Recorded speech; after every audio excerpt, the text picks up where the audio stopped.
vender mucho no es sinónimo de ser rentable. Muchas veces la venta es hasta una inversión de marketing, es decir, vendo para que me conozcan, para que prueben el producto, no me fijo tanto en la rentabilidad. Por supuesto, eso me genera caja, pero esa caja está comprometida con todos los costos y gastos que vos tenés asociados a ese proyecto. Llegamos a la plenitud cuando la organización logra El equilibrio. el equilibrio entre la agenda de largo y corto plazo, el equilibrio entre la eficacia y la eficiencia, sistemas de control, pero también la flexibilidad suficiente para poder innovar y adaptarse a las demandas del contexto. Estas herramientas o estas miradas muchas veces lo que ayudan es, o sea, facilitan a que podamos poner estos temas sobre la mesa y disparan conversaciones. Bienvenidos a un nuevo capítulo del podcast Terapia Organizacional. Hoy estamos con Pedro Servini y Andrés Silva. ¿Cómo están, señores? Muy buenas tardes, muchas gracias por la invitación. Un placer estar compartiendo con ustedes este espacio. Bien, acá listos para conversar, listos para seguir reflexionando y compartiendo con la gente un poco nuestra experiencia acompañando a tantas empresas y organizaciones. Genial. Bueno, hoy queremos hablar sobre un tema que utilizamos mucho en nuestras consultorías para imponer acá ideas sobre el tema y compartir un poco la experiencia aplicando esto en empresas locales. Queremos hablar del ciclo de vida de las organizaciones, ¿sí? Es una herramienta que empezamos a utilizar hace unos años, ¿sí? Y que realmente está teniendo muy buenos resultados y nos ayuda realmente a ver las organizaciones desde una perspectiva muy interesante y aporta muchísimo valor en las conversaciones que tenemos con nuestros clientes. Sí, más allá tal vez de la herramienta en particular, la pregunta es, ¿tienen o no etapas las organizaciones así como los seres humanos tenemos etapas en nuestra vida? Pero vos, ¿cómo ves? Definitivamente hay etapas, Ujú. y esto lo podemos ver en las visitas que hacemos, en las conversaciones. Ojo que esta etapa no hay que confundir un poco con el tiempo de vida que tenga la organización, ¿verdad? No, no estamos hablando de los años. Sí, pueden haber empresas que tengan 70, 75 años, pero no necesariamente estén en una plenitud, ¿verdad? No sé si tal vez me fui a un ejemplo un poco extremo, pero lo que estamos diciendo es que estas etapas tienen que ver con qué entregan a lo largo de, digamos, de su día, en qué etapa están, ¿verdad? En el sentido de, bueno, yo voy a usar un ejemplo que también es muy común, pero se lo utiliza Andrés, ¿verdad? ¿Qué síntomas esperados o esperables puede tener una empresa cuando está en su etapa de adolescencia? ¿Y qué puede ser un síntoma, un signo que no es esperable, ¿verdad? Entonces, esto es lo que vamos analizando y sí, definitivamente, Andrés, en distintos rubros vamos viendo que esto es así, ¿verdad? Así es, y como decíamos, no tiene tanto que ver con la edad cronológica de la empresa, sino que tiene que ver con su comportamiento. Tenemos un cliente en Argentina, una empresa multinacional que tiene 88 años y estamos trabajando con ellos hace algunos meses y en su ciclo de vida están en la etapa de la adolescencia, que es una etapa desafiante, pero también de revitalización. Así que la buena noticia es que una organización puede transitar hacia otras etapas del ciclo de vida previas, ¿verdad? No tiene solamente que ver con la edad, tiene que ver con cómo se comporta. Entonces, hay varios abordajes, ¿verdad? Desde el punto de vista teórico tenemos un modelo que utilizamos de ADICES del ciclo de vida de las organizaciones, un famoso consultor internacional, un referente en estos temas que se llama Ishak ADICES. También está el modelo de Larry Greiner, que habla también de las crisis que una organización vive a lo largo de su ciclo de vida. Otros que hablan de las etapas del emprendimiento, la etapa de crecimiento, profesionalización, institucionalización, corporativización, pero más allá de cómo se les llama, lo importante es entender esto, ¿verdad? Que hay etapas y que no es lo mismo trabajar con una empresa que está en una etapa que con una empresa que está en otra Ahí etapa. yo te quiero hacer una pregunta, Sí. Andrés, por toda la experiencia que tenés Ujú. analizando esto en profundidad. ¿Es factible que una empresa que está en una etapa de burocracia, como ejemplo nada más, Sí. pueda, digamos, volver a una etapa de plenitud o a la etapa que deba estar con los mismos, con las mismas personas? ¿Cuál es tu experiencia, Juan? Así es, bueno, la etapa de la burocracia es una etapa particular, ¿verdad? Hay que decir, tal vez para clarificar un poco, que en el ciclo de vida hay etapas de crecimiento, de mayor salud, que no están exentas de desafíos, pero también hay etapas del declive, que también son identificables, ¿verdad? Ujú. Podemos decir que en la etapa de crecimiento son más o menos 5 o 6 etapas, vamos a referirnos si quieren a cada una de ellas. pero en la etapa de declive, una etapa de envejecimiento, le llaman algunos, también hay distintas etapas. Una de ellas es la etapa de la burocracia. Y dependiendo de qué etapa, en qué etapa esté la organización, el abordaje nuestro como consultores o del liderazgo debe ser diferente. En la etapa de la burocratización, que es una etapa ya en la que la empresa está destruyendo valor más que generando valor, una etapa en la que la empresa está muy centrada en las formas, eh, no tanto en los goles que hay que meter, no tanto en los resultados, seguramente ya ha perdido conexión con el mercado, capacidad de innovación, hay miedo instalado, no hay valor no solamente para los accionistas, sino que tampoco para los colaboradores, para los clientes.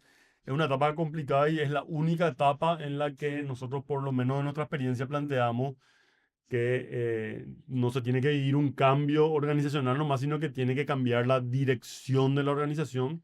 Por eso es más difícil, porque no todos son capaces de mirarse al espejo y hacer una A autocrítica. veces la Ujú. dirección y a veces la propiedad, ¿verdad? Así es.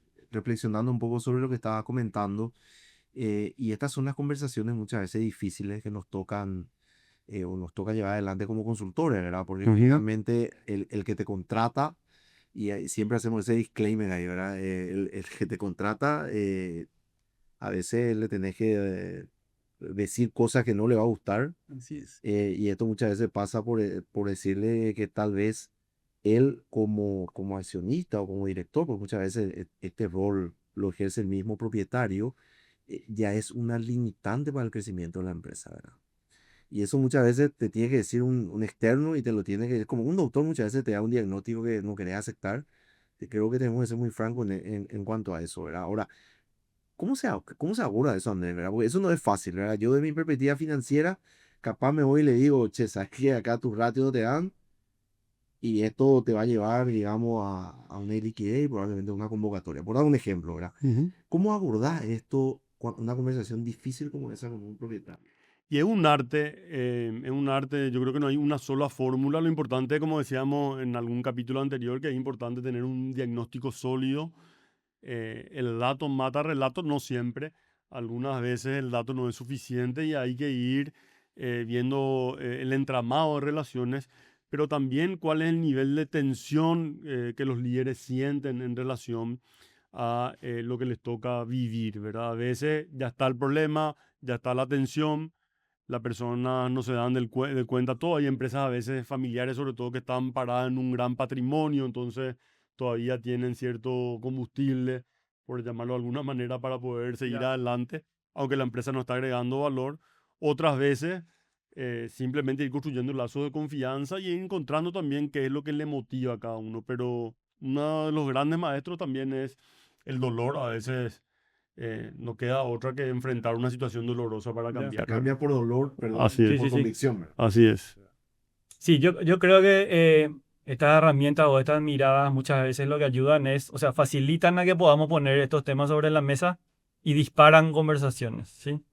Entonces, tomando eso, me gustaría preguntarte cuáles son los criterios para definir en qué ciclo de vida se encuentra la organización y cómo le contamos eso al cliente con datos objetivos, digamos, para que no sea nuestra opinión nomás, sino que sea en base a algo analizado y pensado, ¿sí? Sí, hay distintas herramientas que utilizamos para ver, pero primero tal vez estaría bueno que los que nos escuchan puedan entender cuáles son las etapas, ¿verdad? Se Ujú. habla de una primera gran etapa que es la etapa, yo desde mi filosofía le llamo la etapa de la ignición, que es antes que se encienda el fuego. Ahí se habla de la etapa del noviazgo o del cortejo, que es una etapa de sueño y de ideación, tal vez la más maravillosa, donde todavía la organización no se hizo realidad y el emprendedor o la emprendedora está todavía en su cabeza soñando, y es una etapa que se caracteriza porque el emprendedor está muy entusiasmado con esta idea que todavía no la puso a prueba en el mercado, y un poco lo que se dice es que empieza a conversar consigo mismo, con su almohada, pero también con otras personas, no tanto para que los otros le escuchen realmente, sino que para escucharse a sí mismo, Sí, y esas conversaciones le van comprometiendo con la acción, ¿verdad? Toda organización nace de una conversación. Pero si hay una buena idea y hay solamente conversación y no hay acción, esa organización no transita a la siguiente fase, que es la del encendido, cuando Ujú. empieza a ver el primer humo, digamos, ya se prendió hay una chispa inicial, o la etapa de la infancia, que es una etapa muy desafiante y frágil que puede llevarnos a la mortalidad infantil por las dificultades que hay, por ejemplo, Pedro, con el tema del capital operativo, ¿verdad? Ya. El capital operativo, y ese es muy buen punto, ¿verdad? Porque no es fácil en nuestro medio obtener financiamiento. Hay que decir que Mm. también va mejorando, ¿verdad? Pero el financiamiento tradicional no es fácil para el emprendedor, porque vos tenés que vender un proyecto, ¿eh? Ujú. Y normalmente el análisis de crédito típico cuando va a acceder a un fondo es, te analiza qué está generando tu negocio y vos lo que estás ahí generando es una expectativa Ya. futura. Entonces, por eso también cuesta mucho conseguir financiamiento y a veces muchos emprendimientos no pueden llegar a buen puerto porque no existe el capital semilla o la persona que, bueno, diga, porque es una apuesta, que haga una apuesta por ese proyecto, ¿verdad? Sí, decía por ahí alguien, pago $1 por una buena idea, pero $99 por una buena implementación. Entonces, en esta etapa todavía el emprendedor está centrado en el producto, Ujú. centrado en el servicio, dándole forma y viendo si hay algún nicho de mercado al que responda y que ese sobre todo sea un nicho en el que se pueda posteriormente escalar. Pero en esta etapa de la infancia, lo normal es que el emprendedor o la emprendedora esté 24/7, que tenga poco Sí. tiempo para la familia, que no tenga un equipo muy complejo que coordinar y que todo dependa de sí mismo. Hace Ujú. poco me tocó hacer un curso con unos 40 emprendedores y le pregunté cuál era la expectativa que tenían y el 80% de la sala la expectativa era aprender a delegar. Ya. Y les dije, lo peor que pueden hacer es delegar su emprendimiento. El emprendimiento es como un bebé que necesita de la madre Sí. ahí que esté permanentemente presente, atenta, dándole el pecho, viendo sus necesidades, porque tiene una enorme dependencia del fundador. Así que un problema anormal es la delegación en esa etapa. Ok. ¿Verdad? No hay que hablar tan temprano de la delegación. Y el otro problema normal es quedarse sin capital operativo, que sería equivalente a la leche que un bebé necesita para poder desarrollarse saludablemente. Ya. Entonces, esta es una etapa desafiante. Yo suelo decir, no sé si coinciden conmigo, que por lo menos lo que veo al escuchar a tantos emprendedores, el emprendedor siente un impulso que puede más que incluso sí, que su Sí, sí, propia sí, sí. razón, ¿verdad? Sí. Y son personas que se van y atropellan. Yo no creo tanto en los que me llaman y de repente empezamos a conversar y quieren resolver el emprendimiento en una planilla de Excel o Correcto. en una Sí. planificación Lo mismo. totalmente formulada. No sé cómo ven ustedes. No, y Ujú. así mismo, André, ¿verdad? El emprendedor tiene justamente ese espíritu de hacer que las cosas sucedan. No siempre mide los riesgos como se mediría en un esquema tradicional, ¿verdad? Una empresa ya hecha, madura. Y eso es lo que le diferencia justamente de otros perfiles, ¿verdad? Ujú. Y justamente esos otros perfiles son los que deberían complementar a este emprendedor. Pero yendo un poco de esto, atando un poco con el lado financiero, y no es esperable que un emprendimiento que está en sus inicios, yo le empiece a medir, aplicar ratios de eficiencia operativa. Buenísimo. Justamente lo que ahí tendría que medir es qué tamaño de mercado, o sea, cuál es el potencial en términos de tamaño de mercado de ese emprendimiento, o sea, qué público objetivo podría estar interesado. Y a partir de ahí uno puede empezar a escalar el negocio. Así Ya es. cuando haya negocio podemos hablar de niveles de rentabilidad, eficiencia. Ahí lo que necesitas es la liquidez para llevar adelante tu emprendimiento. Ser muy rápido para hacer los cambios si algo no resulta tener agilidad para tomar decisiones. Y creo que ahí entra un poco en el tipo de organización, Sí. Seba, ¿verdad? Ahí en ese momento yo no ¿Cuál, voy cuál es tu a... experiencia? No creo que hay un A mí no me organigrama. importa si tiene una política por escrito o si está muy ordenadito, como dice Andrés, quizás es una alerta roja, ¿verdad? Claro, Y un yo no me voy a, emprendimiento. ni le voy a exigir ni le voy a pedir que tenga, no sé, su política salarial, capaz que algo básico. El foco tiene que estar en hacer crecer el negocio, abrir puertas, eh, salir a hablar, a ofrecer mi servicio, mi producto, no tanto en la mirada interna, ¿sí? Abrir puertas. Y ahí es donde creo que entra el tema de las metodologías ágiles, ¿verdad? Sí, Estructura, metodologías ágiles. Pues tenés que tener rapidez para reaccionar y hacer los cambios, ¿verdad? Sí, o más que una metodología ya es una cultura de agilidad, es una ¿verdad? O sea, cultura, sí, que pasa más también por una predisposición personal sí. de audacia y todavía centrado en el corto plazo. Ahí lo que se requiere es la vitamina, le llama, dices, P, ¿verdad? Que es la productora, ¿verdad? Que son personas que no quieren luego perder el tiempo en una mesa hablando, diagnosticando, viendo ratio, detrás de una computadora. Lo que les gusta es la La acción. acción y son personas que entran a la cancha y meten goles, ¿verdad? Entonces, ahí, en esta etapa de la niñez, de la infancia, yo le llamo la etapa donde se está empezando a encender el fuego y vemos el humo inicial, es una etapa que requiere muchísima acción por encima de la reflexión y por encima del orden, ¿verdad? Entonces, Sí. es una etapa frenética, ¿verdad? De mucha demanda, mucha exigencia. Y lo raro también, lo que no debería pasar, es que la familia se convierta en un problema para el emprendedor, ¿verdad? Si finalmente la familia también tiene que entender que ese emprendedor, esa emprendedora, va a tener que hacer el sacrificio inicial de estar Muchas a horas de veces trabajo. muchas horas de Sí, sí, trabajo, sí. sin dormir, no, nos pasó un poco Ujú. en distintas etapas, así que es importante considerar eso.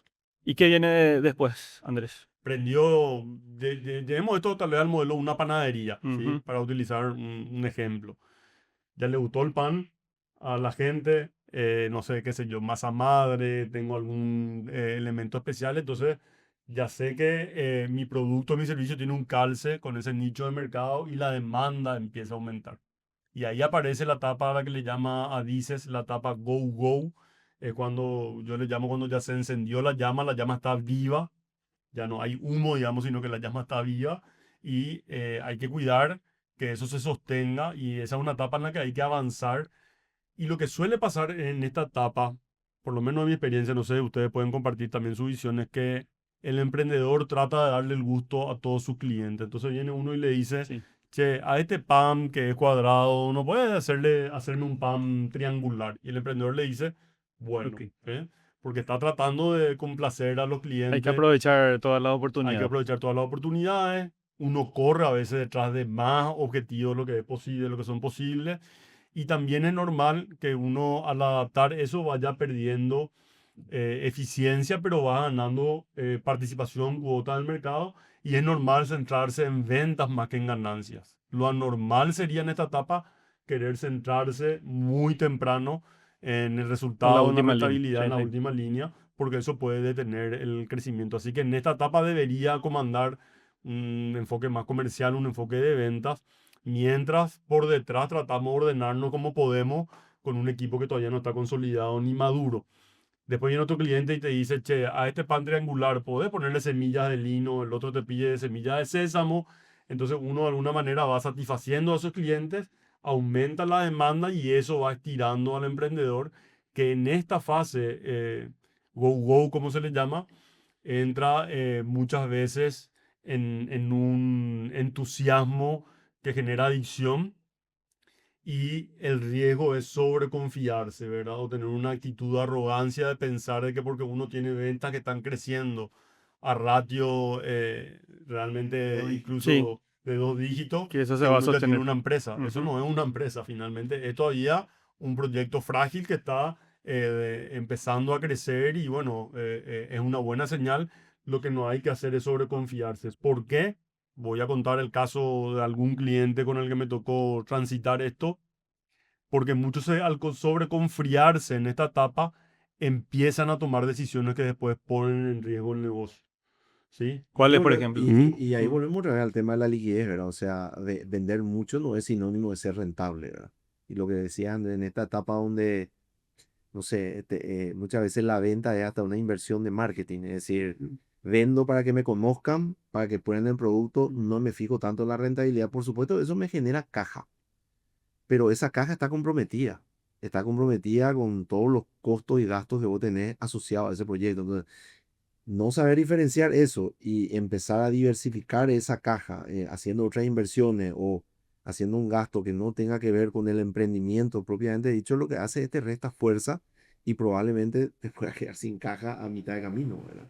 Entonces, este perfil emprendedor y productor, ¿verdad? El que sueña, que a la vez le dio tren de aterrizaje a su idea, que logró que las cosas sucedan con su esfuerzo y sacrificio, lo que hace es que crezca el negocio, pero no necesariamente está construyendo valor. Entonces, un ejemplo que me tocó vivir de muchos, una empresa que estaba creciendo más de 2 dígitos en venta anualmente, interanualmente.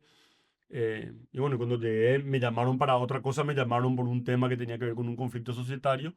pero hablando con la persona de administración y finanzas, yo noté que había una inconsistencia en algunas respuestas que me dio y empecé a oler que algo bueno no estaba pasando. Sin embargo, ellos estaban confiados en que tenían que seguir creciendo, iban a abrir nuevos locales, iban a hacer inversiones que si daban ese paso se iban a meter en problemas porque ya tenían un nivel de endeudamiento importante que ellos no estaban considerando. Ya.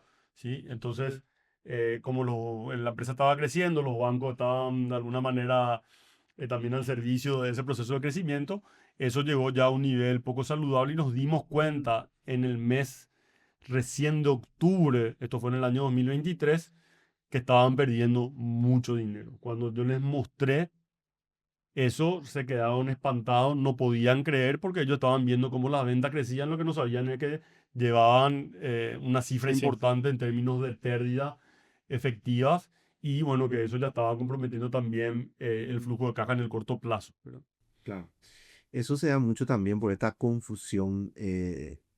No quiero llevar esto al ámbito tan técnico, ¿verdad? Pero muchas veces lo que se confunde es el estado de resultado, que básicamente es una foto, una posición contable que está construido en función a criterios contables. Entonces, lo que ocurre ahí es, vos facturás, hablemos en términos simples, haces una factura y al contabilizar esa factura en tu estado de resultado, básicamente es una ganancia. Pero a nivel de caja, ese dinero no ingresó todavía. Capaz vas a cobrar 60, 90 días.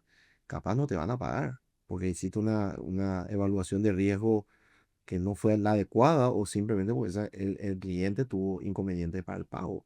En esta etapa entonces hay que mirar más, es más importante ver el flujo que el estado de resultados. Definitivamente, Ya. definitivamente. No digo que el estado de resultados no sea importante, porque Sí, sí, sí. finalmente con ciertos criterios se puede sensibilizar y se puede tener, digamos, un estado de resultados muy similar a tu flujo de caja de acuerdo a los criterios que Ujú. se vayan utilizando. Pero definitivamente la caja acá es un elemento central, ¿verdad? Sí, y lo que suele pasar en esta etapa es que la verdad en la mayoría de las empresas todavía no son capaces de ver luego esta información. Lo que ven es cuánta plata hay en el banco y van a veces midiendo a ojo. ¿Por qué? Porque todavía no entró la otra vitamina a la que ahí se le llama la vitamina A, Que, la administradora, que es la que que le es llamo la fuerza ordenadora. la que te hace pasar a la siguiente etapa. O sea, esa es la vitamina, esas son las vitaminas que uno tiene que utilizar para ir transitando por las etapas Así es, la vitamina E es la que te ayuda a soñar, de alguna manera, esta vitamina creadora, de ver la jugada hacia adelante, de de ver, emprendedor. de emprendedor, de ver Mm. algo que alguien no ve. Ahora, esa vitamina requiere de otra que es la P, que es la capacidad de producir, la capacidad de hacer. Esa energía hacedora es la que hace que la organización nazca y que crezca. Ujú. Y también le suele meter en problemas, ¿verdad? Porque lo que importa es el hacer, lo que importa es meter goles, ¿verdad? El cómo no importa, pero a veces corriendo de una manera que es insostenible. Entonces, si no empieza a aparecer la siguiente vitamina, que es la vitamina A, que es la que entra a traer el criterio de la eficiencia, no solo de la eficacia, entonces la empresa corre un riesgo de tambalear en esta etapa y ahí también hay riesgos importantes de muerte, ¿verdad? Así Ya. que ahí es cuando el emprendedor empieza a sentir algún dolor, todavía incluso no sabe interpretar de qué se trata.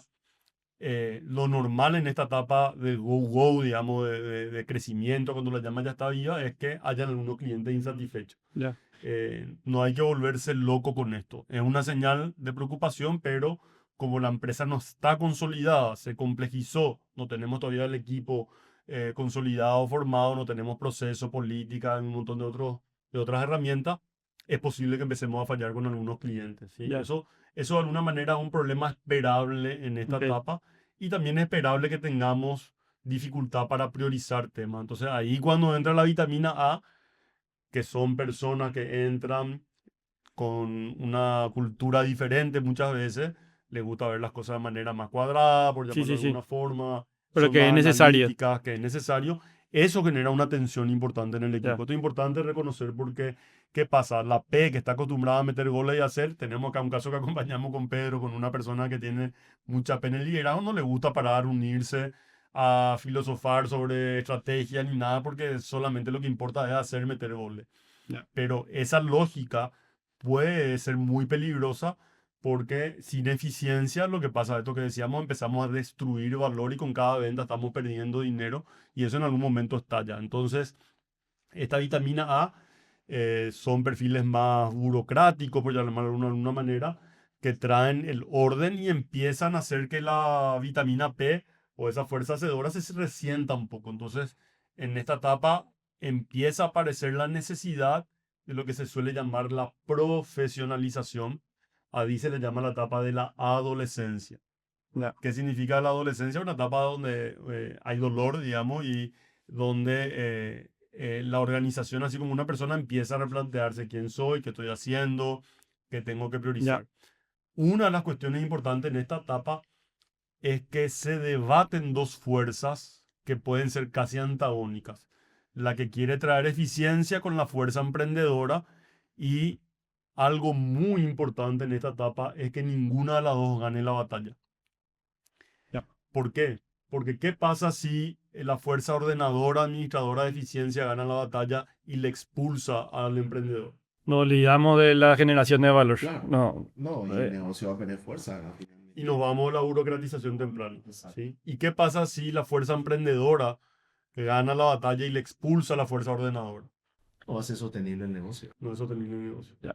Pero- Y no vamos a poder responder a los clientes. Así es. El emprendedor va a estar posiblemente quemado o va a estar ya desgastado. Sí, y ahí es cuando el emprendedor muchas veces siente que esa pasión inicial, ese enamoramiento que le dieron en las etapas anteriores, empieza a ser un dolor de cabeza y se siente atrapado en su propia organización que le está exigiendo otras competencias que posiblemente él o ella no tienen. Ya. Ahí, Ujú. o sea, solamente para aclarar, en la etapa Go y la adolescencia pueden, o sea, podemos tener empresas grandes que estén, y ya con varios años en el mercado que se encuentren en esa etapa, ¿verdad? De hecho, tenemos, como decíamos, una empresa de 88 años, un cliente nuestro en Argentina que está hoy en la etapa de la adolescencia, pero en la adolescencia en el sentido de que se están disputando fuerzas. En este caso, una nueva fuerza que entra desde la dirección a innovar, a romper un poco la estructura tan Burocrática. burocratizada que está instalada ahí, ¿verdad? Entonces, la etapa de la adolescencia es una etapa de tensión donde se instala a veces una fragmentación o incluso puede derivar en conflicto. Esto no debería suceder, pero es normal que se disputen los modelos fundacionales con los nuevos modelos que traen los profesionales nuevos. Entonces ahí aparecen los antiguos que empiezan a disparar su flecha porque ven a los nuevos que vienen con otra lógica, con otra exigencia como una amenaza. Ya. Así mismo, ¿no? Ujú. Sobre el punto de Seba nomás, creo que es importante, ¿verdad?, aclarar que la edad cronológica de una empresa, o sea, esta empresa pudo haber estado en la etapa de la burocracia por, no sé, 10, 15 años. Muchos años, sí. Tuvo que reinventarse y es como que vuelve Así es. otra vez a la etapa de la adolescencia porque tiene que cambiar patrones culturales y una cantidad de cosas que lo que hace básicamente es llevarlo nuevamente a una etapa en donde va como rejuvenecer, ¿verdad? Va rejuveneciendo y va tomando nueva fuerza para llegar a una etapa de plenitud. Y esta etapa de la adolescencia es muy sensible porque para el emprendedor no es fácil delegar su éxito. Entonces, el emprendedor quiere seguir por un lado innovando, pero está atrapado en los problemas cotidianos de la cantidad de cosas que hay que consolidar. Y viene el nuevo gerente, ese nuevo gerente. Esto debería tal vez amerita un capítulo entero, Pedro, ¿verdad? ¿Cómo le traemos al primer gerente general? Que generalmente es una experiencia fallida. Es muy difícil que ese primer gerente general viva exitosamente. Ya. Creo que desarrollamos una herramienta interesante para abordar esa Ujú. problemática. Tenemos un modelo ahí que estaba funcionando que se llama el modelo de gerencia as a service, Así es. donde nosotros Está ponemos funcionando. a alguien con mucha experiencia a transitar esa etapa sin que sea un gerente formal, pero que ayuda a la familia o al emprendedor a ir Una primera aprendiendo de a experiencia. poco a generar las condiciones para que la empresa pueda después tener un nuevo liderazgo, Sí. ¿verdad? No, le da las condiciones básicas, ¿verdad? Lo que ocurre muchas veces, si nosotros ya estábamos en la consultoría de esa empresa, ya se generó un vínculo de confianza. Entonces, cuando se discute un organigrama, no sé, algo básico, no tenés un gerente de talento humano. Porque tener un administrativo nomás, tener una empresa de 300 personas, tener un administrativo que probablemente lo único va a hacer pagar salarios, ¿verdad? Pero esa empresa ya necesita otro tipo de profesional en esa área. Entonces, probablemente que venga un gerente general pues ya con competencias y tenga que plantear la incorporación de un gerente de talento humano por ahí puede llevar mucho tiempo porque se tiene que generar ese vínculo de confianza entre este profesional y los directores accionistas. Entonces eso inclusive puede frustrar la gestión de esa persona que necesita este colegiado de profesionales para poder llevar adelante. Entonces es como que nosotros ahí en ese intermedio ya vamos consiguiendo lo básico, lo elemental para poder traer un profesional que de por sí no va a funcionar si es que no tiene una estructura básica para poder delegar tareas y llevar adelante la prioridad. Algunas cuestiones comunes, problemas esperables en esta etapa. Un problema esperable es que los nuevos profesionales se sientan bypaseados, si vale el término, por sus propios súbditos o colaboradores que se van a hablarle al dueño porque estaban acostumbrados a resolver las cosas con el dueño. Entonces, cuando hay un gerente general nuevo o un profesional nuevo en esta etapa que se queja porque su equipo se va a hablarle al gerente, yo le digo, este es un problema normal, es un problema Ya. esperable. Esto empieza a suceder porque hay alguien nuevo y todavía la organización va a tener que acostumbrarse a estos nuevos modelos. También es esperable que aparezca la resistencia al cambio. No hay que tenerle miedo a la resistencia. Es un síntoma de que hay algo que está cambiando, de que hay una nueva fuerza, una nueva cultura que está naciendo, que está emergiendo nuevas formas de hacer las cosas. Ya. Otro problema esperable en esta etapa es que la gente no cumpla con las reglas o los nuevos procedimientos porque Claro, son porque, nuevos, sí, porque no está acostumbrada a la cultura. Entonces no podemos esperar a que lleguemos en esta etapa, queramos hacer manual de función o cierta política y que todo el mundo respete. Lo normal es que no se te respete del todo, ¿sí? Lo que no deberías pasar en esta etapa es, por un lado, que se expulsen estas fuerzas. Una cosa es la tensión, otra cosa es el conflicto. Hay que evitar ese conflicto. Lo que no debería pasar en esta etapa es la sobreburocratización ujú, y tampoco en esta etapa es esperable que haya una fragmentación interna que impida que la organización después vuelva a unificarse, porque la etapa de la adolescencia es una etapa en la que la empresa tiene que mirarse para adentro y no tanto hacia el mercado, pero eso no puede ser eterno. Hay que trabajar internamente, hay que prepararse de nuevo para fortalecerse y algo que suele costar acá es tomar algunas medidas que al emprendedor le duelen. ujú. Me toca acompañar a algunas empresas en el rubro gastronómico. Bueno, en esta etapa de la adolescencia le tenemos que decir, tu menú no puede tener 60 platos, Claro. Por más de que porque hay una sea, ineficiencia tremenda y no hay forma de poder sostener un negocio rentable con 60 platos. Tenemos que bajar a 35, entonces al emprendedor le duele en el alma tener que sacar del menú ciertos platos que son de su gusto, ¿verdad? sí, sí, Pero el sí. negocio no resiste en términos objetivos. Entonces, ahí vamos, hay que ir bailando este baile con mucha sabiduría y mucha paciencia. Ya. Otro punto importante en esta etapa tiene que ver con que tenemos que aprender a despedir clientes. ¿Se entiende? Mm, Sí, absolutamente. Ujú. Y que tiene que ver justamente también con la rentabilidad que te da un determinado cliente. Obvio que hay detrás también una cuestión estratégica, ¿verdad? Así es, Capaz que claro. no es un cliente de lo más rentable, pero es un cliente estratégico por algún motivo.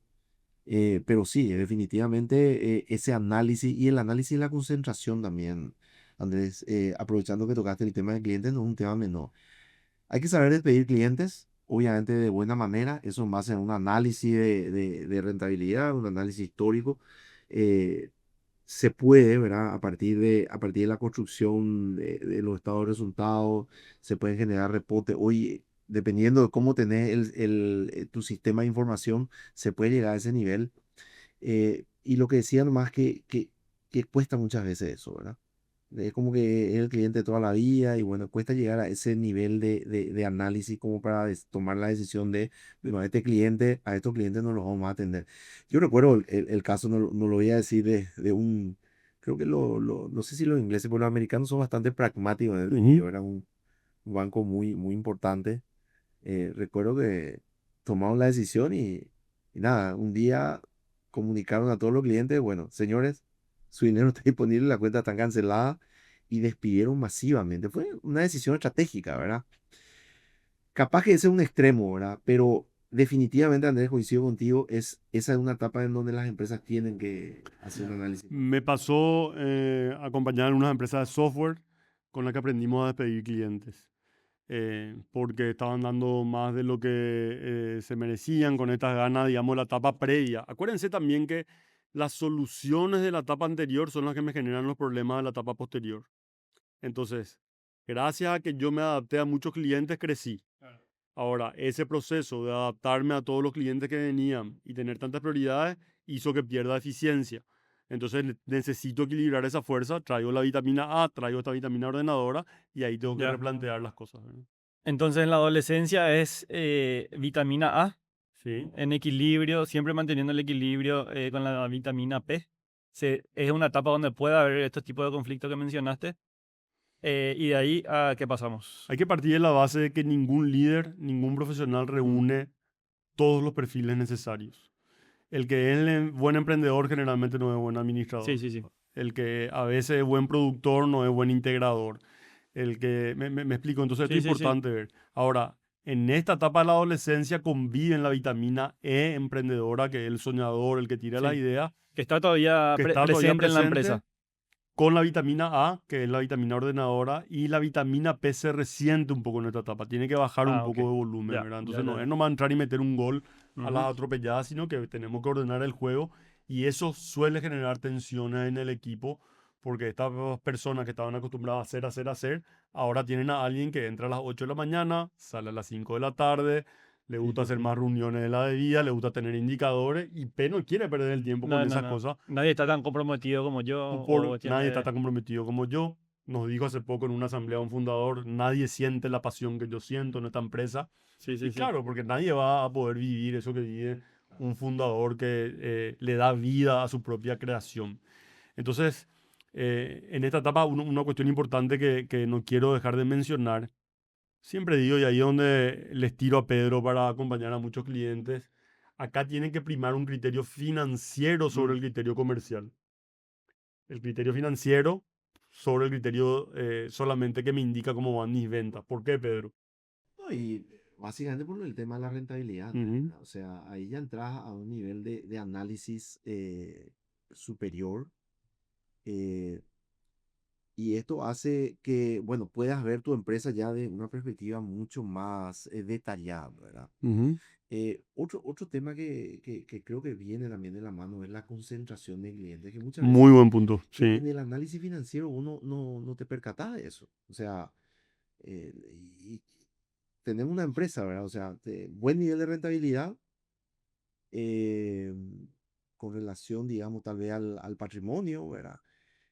Ahora, ¿cómo lo está logrando esto? No, hay que analizar un poco eso de una perspectiva de entrar, digamos, a esa base de clientes, hacer un análisis que no es financiero.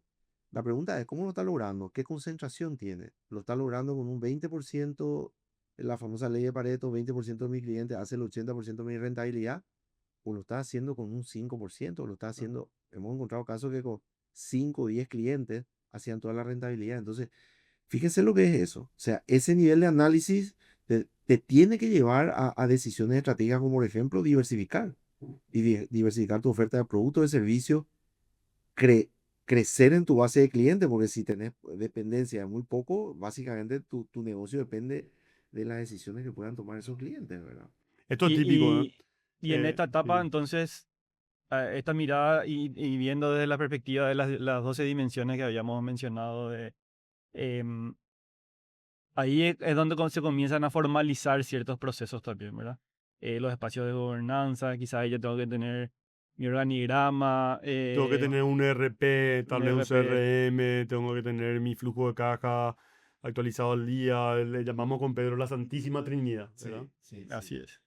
Balance, estado de resultado, flujo de caja, o sea, Ya. básicamente esos tres, por lo menos una vez al mes, siempre le decimos Y en esta etapa donde tiene que comenzar, tienen que comenzar a tener ese tipo de conversaciones también, ¿verdad? Sí, tal vez antes De pueden forma estar más presentes básica. de forma más básica, pero acá tienen que tomar el protagonismo, el Ya. rigor. el rigor, El ¿verdad? rigor y ahí. Entonces, siempre con el cuidado no sobre estructurar o sobre burocratizar y ahí es donde hay que ir midiendo el equilibrio. Andrés, ¿y cómo hacemos la transición o sea, de la etapa de la adolescencia a la etapa de la plenitud, que creo que es la siguiente, ¿cómo se hace esa transición y qué características después si podemos profundizar un poco sobre esta etapa de la plenitud? Sí, bueno, más allá de todas las tensiones que hablamos, algo importante es que para salir de la etapa de la adolescencia tenemos que haber generado una separación razonable entre la propiedad, la dirección y la gestión.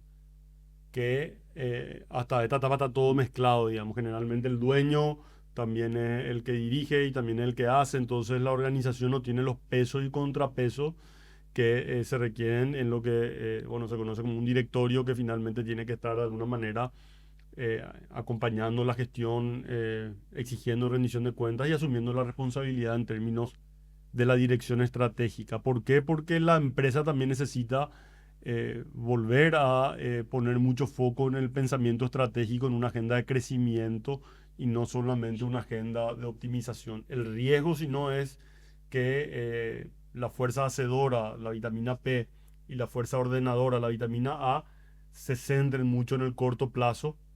Como yo suelo decir con algunos gerentes, pensar que el mundo se termina el 31 de diciembre. Mm. Y sí, es importante llegar a la meta y a los resultados para el 31 de diciembre, pero hay un mundo que arranca el 1 de enero al que hay que responder. Entonces, para que podamos seguir cultivando la fuerza estratégica, el pensamiento estratégico, que es el que nos orienta a ir más allá de la jugada actual, el que nos lleva a pensar en el largo plazo, a innovar, a reformular la propuesta de valor para mantenernos vigentes en el mercado.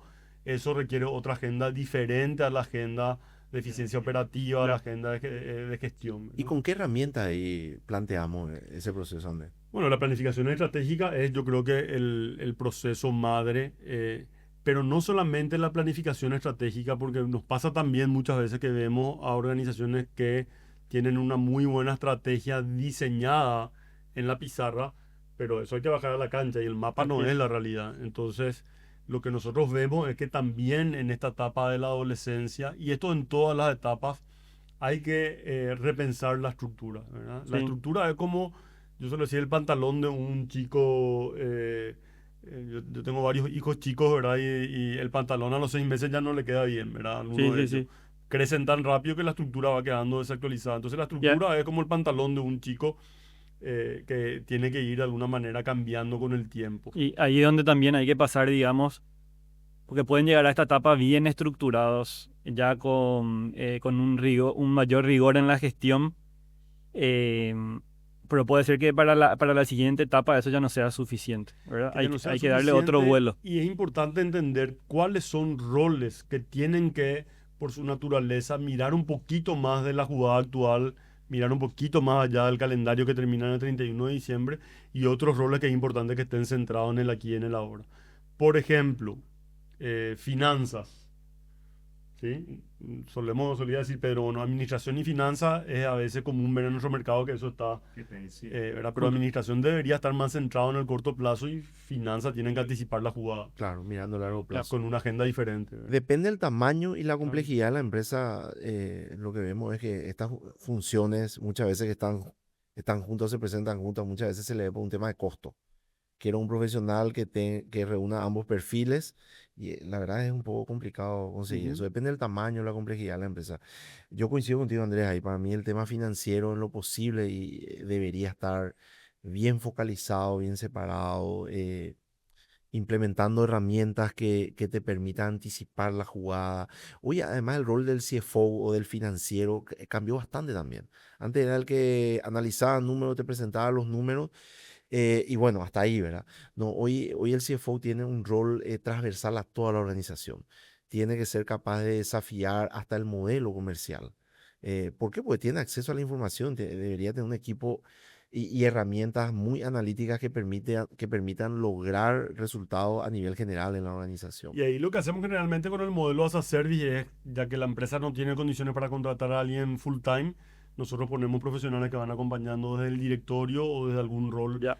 de gestión con ciertas horas a la semana, pero aportando mucho valor Ujú. desde su experiencia. Quería agregar un poco, no sé la experiencia de ustedes, ¿verdad? Pero algo que suelo ver cuando van a pasar de una etapa, de la etapa a lo mejor de la adolescencia a la plenitud, cuando empieza la formalización de las estructuras que mencionaba Sebastián, lo que solemos ver es un síntoma que hay que tener mucho cuidado. Yo le llamo el famoso cargo de que tiene la responsabilidad pero no tiene la autoridad. Y está el que tiene la autoridad y no tiene la responsabilidad. ¿Qué es lo que quiero decir con esto? Que en este proceso de formalización, muchas veces el directivo, el propietario no está tan convencido. Sabe que lo tiene que hacer, pero no está tan convencido porque es como que le tengo que dejar ahora a mi hijo en manos de tercero. Entonces, lo que ocurre muchas veces es que está el cargo, el gerente general, por dar un cargo, ¿verdad?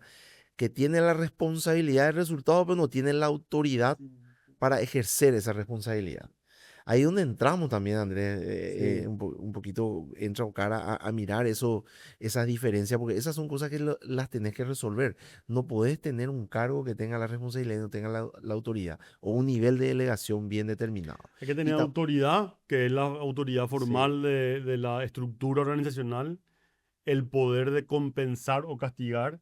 El que está trabajando sí. conmigo tiene que saber que yo tengo ese poder y la influencia que es, la gente tiene que creer en mí para poder seguirme. Entonces, cuando estos tres elementos se conjugan en el liderazgo, ahí es donde los cambios suceden.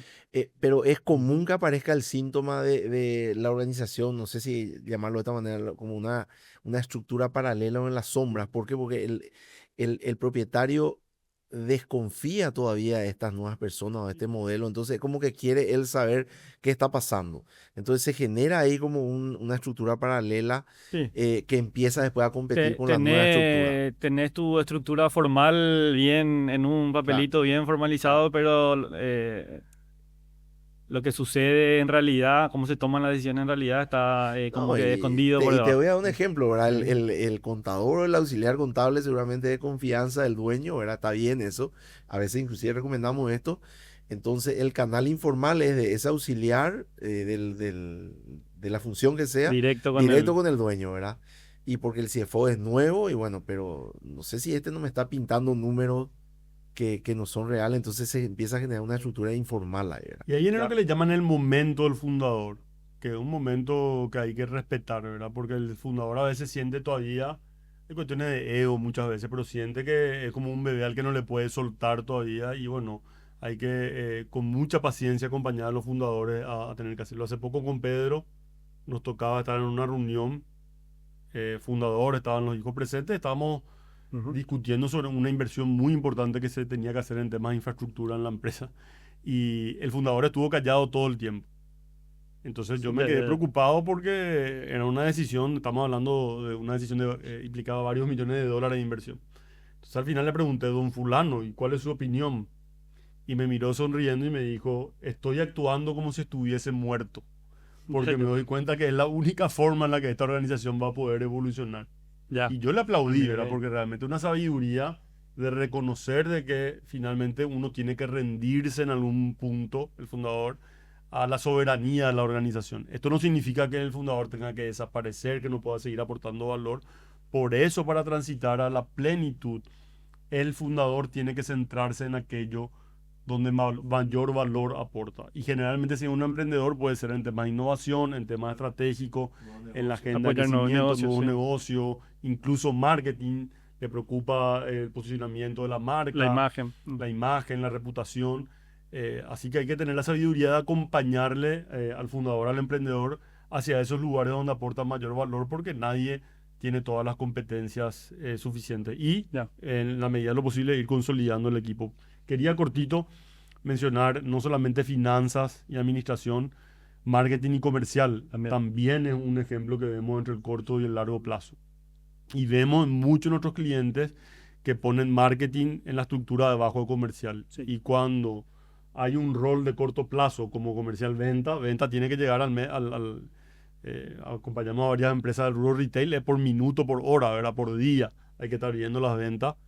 Cuando le ponemos a marketing debajo de comercial, ¿qué pasa con marketing? Termina Claro, Se vuelve siendo operativo. tiene una agenda a corto operativo, plazo. Una sí, agenda y operativa. hace descuento y no va construyendo. Sí, sí, sí. Y tampoco trae los insights que necesitamos del mercado para poder anticiparnos y hacer los ajustes, ¿verdad? Entonces, marketing debería estar con una mirada un poco más de largo plazo. Lo mismo pasa con desarrollo organizacional, con talento humano. Una cosa es la administración de la nómina, corto plazo, Así es. vitamina A, vitamina P, hacer, ordenar, eficiencia.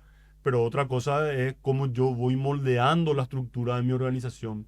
Entonces, volviendo a lo que estábamos hablando, cómo yo voy preparando, ajustando la estructura para poder sostener estas dos agendas que son a veces contradictorias de corto y largo plazo, y no es nada fácil, Ya. ¿verdad? Porque la agenda de corto plazo es la que se termina llevando todo por delante. Por Ujú. eso es tan importante el pensamiento estratégico. Entonces, ¿cuándo pasamos a la plenitud? Entendiendo que no existe el mundo ideal y que no es que vamos a llegar a la cima de la montaña y vamos a permanecer ahí, porque hacer empresas es permanentemente un desafío. Llegamos a la plenitud cuando la organización logra El equilibrio. el equilibrio entre la agenda de largo y corto plazo, el equilibrio entre la eficacia y la eficiencia, sistemas de control, pero también la flexibilidad suficiente para poder innovar y adaptarse a las demandas del contexto. Así es, súper interesante la conversación hasta acá. ¿Qué les parece si como hacemos como Netflix y dejamos lo que viene para el siguiente capítulo? Les agradezco por la conversación, muy interesante, creo que fluyó bien. Así que cerramos este capítulo acá y seguimos la conversación en el próximo. Genial. En el próximo capítulo entonces vemos qué pasa en la etapa de la estabilidad y después vamos a la etapa de la aristocracia, de la burocracia temprana, las etapas en donde el fuego empieza a apagarse y qué hacemos para revitalizar ese fuego cuando ya no tiene la llama tan encendida. No, genial. Yo Ujú. agradecer también el espacio y sí pediría a los que nos escuchan, a los que nos ven, que nos hagan llegar preguntas, sí, preguntas cotidianas, digamos. Tengo esta situación de tal manera que nosotros con ejemplos claros le podamos dar por lo menos nuestra experiencia, como hemos administrado situaciones y si no hemos tenido la experiencia también se lo diremos, ¿verdad? Pero creo que eso puede enriquecer mucho más, digamos, la conversación para los próximos capítulos. Y síganos en okara.com.py, okara con KPY en En Instagram, Instagram. que ahí subimos mucho contenido, artículos, tenemos ebooks, libros, bueno, y muchas otras cosas al servicio de ustedes. Genial, gracias Pedro y Andrés.